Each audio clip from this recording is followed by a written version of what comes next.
they may come closer to Allah subhanahu wa ta'ala. So whenever, the first part, sarra, some of the mufassirin they mention is that if somebody is having some internal issues, i.e. marad, any sort of sickness, and some of the other mufassirin they'll mention is something that is external when it comes to darra. In either ways, when you're affected with calamity, one of the reasons, the hikmah, the wisdom that Allah subhanahu wa ta'ala mentions is so that you may come closer to Allah subhanahu wa ta'ala. So this is one. So when we see all of this suffering, this does not mean that Allah subhanahu wa ta'ala dislikes the Muslims. This can be a test, this can be a punishment, and there may be righteous amongst them that Allah subhanahu wa ta'ala will raise and give them the status of ash-shuhada. And we ask Allah subhanahu wa ta'ala to make these people amongst the shuhada. Amen. Now, many of you are aware of the battle of Uhud. Many people, they passed away. Now, none of us can say the likes of Mus'ab ibn Umair, this was a punishment for him, but we know he is a beloved companion. He's one of those people that spread al-Islam to al-Madinah. And he passed away during this battle. And Allah subhanahu wa ta'ala makes mentions of this also. تِلْكَ الْأَيَّامِ نُدَاوِلُهَا بَيْنَ النَّاسِ لِيَعْلَمَ اللَّهُ الَّذِينَ آمَنُوا وَيَتَّخِذَ مِنْكُمْ شُهَدَاءَ. That Allah subhanahu wa ta'ala, He makes, He gives victory to somebody and He gives victory to somebody else. And it goes back and forth.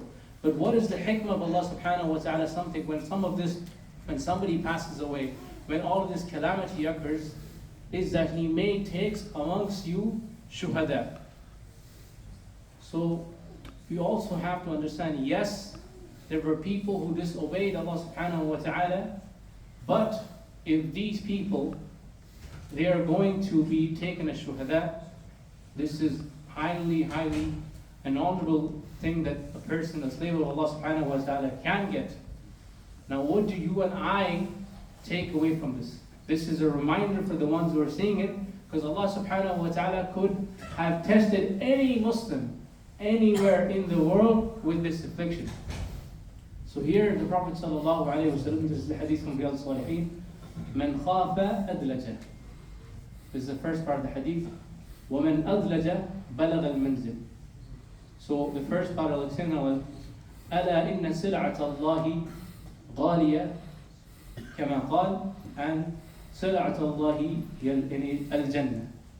Now the first part, whoever is fearful, he leaves in the early part of the night. So i.e. when he wants to reach to a destination, he tries to leave early. Some of you sometimes, when you have to reach the airport, and if your flight is in 4 hours, you want to make sure you're taking all the precautions, making sure that, all right, I got to get there on time. So you're doing all your khutwat, your steps, so that you reach your destination. So this person who is fearful, mindful, i.e. he is obedient to Allah subhanahu wa ta'ala, he is going to reach his destination. What is this sil'ah, the goods of Allah, the precious goods of Allah subhanahu wa ta'ala? It is very expensive. What is this expensive thing? What is this precious thing? It is al-Jannah, brothers.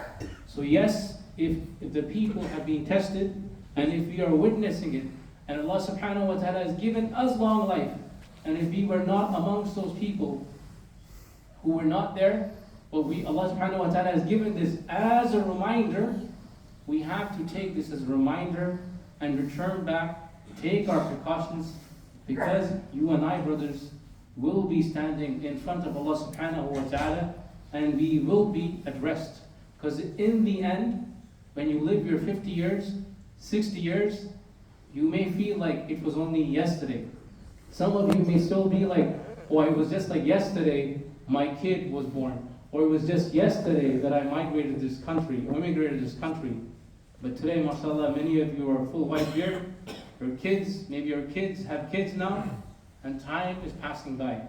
So let us be people who take this as a reminder and return back to Allah subhanahu wa ta'ala and strive to achieve al-Jannah al-Firdaus al-A'la. Allahumma ameen. سبحانك اللهم وبحمدك أشهد أن لا إله إلا أنت